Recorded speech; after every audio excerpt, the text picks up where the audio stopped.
भारत में क्रेडिट लेने का तरीका बदल रहा है। पहले लोग लोन तब लेते थे जब कोई जरूरत होती थी।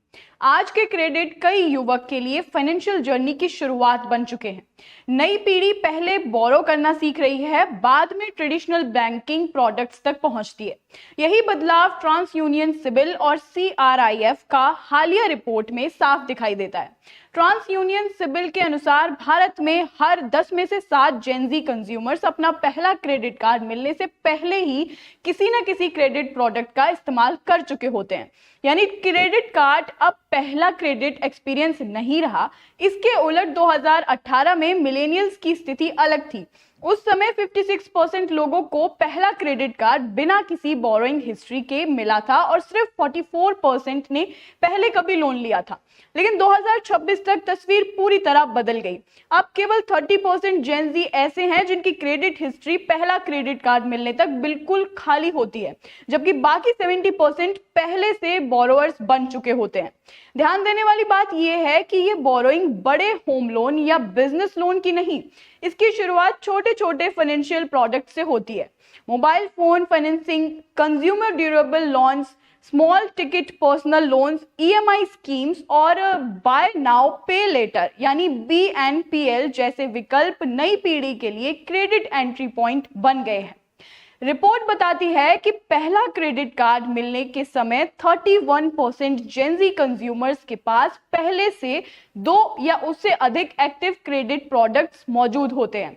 लगभग 18% कंज्यूमर ड्यूरेबल लोन चला रहे होते हैं, जबकि 23 स्मॉल पर्सनल लोन की EMI चुका रहे होते हैं। क्रेडिट जर्नी यही नहीं रुकती।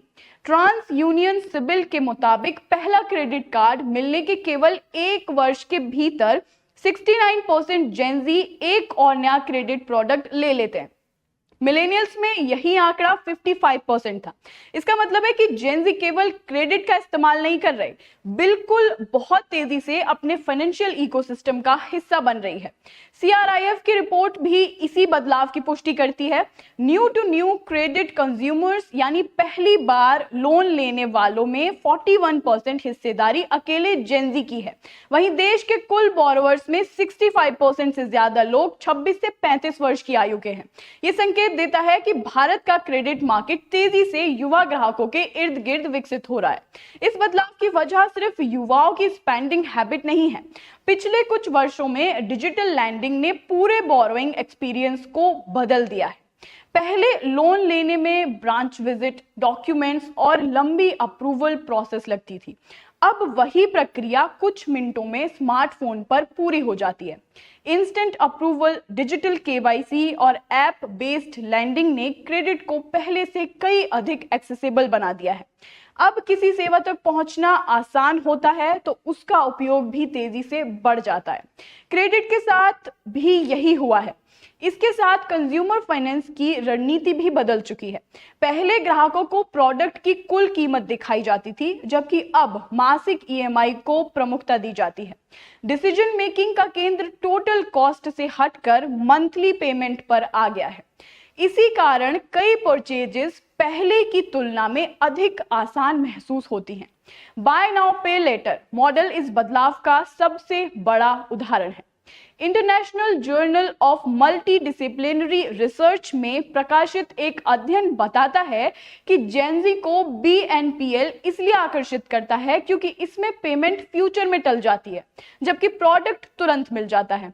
बिहेवियरल इकोनॉमिक्स इसे प्रेजेंट बायस कहता है, जहां वर्तमान का लाभ भविष्य की लागत से अधिक महत्वपूर्ण महसूस होता है। सोशल मीडिया ने भी इस ट्रेंड को गति दी है। डिजिटल प्लेटफॉर्म्स लगातार नए प्रोडक्ट्स, एक्सपीरियंस और लाइफस्टाइल इंस्पायरेशन सामने रखते हैं। ऐसे माहौल में क्रेडिट केवल पेमेंट ऑप्शन नहीं रहता, बल्कि इंस्पायरेशन और परचेजिंग पावर के बीच की दूरी कम करने वाला माध्यम बन जाता है। हालांकि इसका सकारात्मक पक्ष भी है। डिजिटल क्रेडिट ने लाखों युवाओं को पहली बार फॉर्मल फाइनेंशियल सिस्टम से जोड़ा है।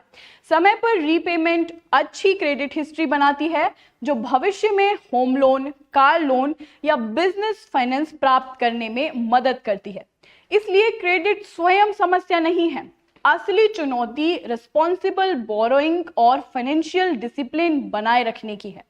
दिलचस्प बात यह है कि ट्रांस यूनियन सिबिल के अनुसार शुरुआती 2 वर्षों में बड़ी संख्या में जेनजी बोरोवर्स अपने क्रेडिट बिहेवियर में सुधार भी करते हैं। यानी ये पीढ़ी क्रेडिट का उपयोग करना सीख रही है, लेकिन उसकी सफलता इस बात पर निर्भर करेगी कि बोरोइंग सुविधा बनी रहे, आदत ना बन जाए।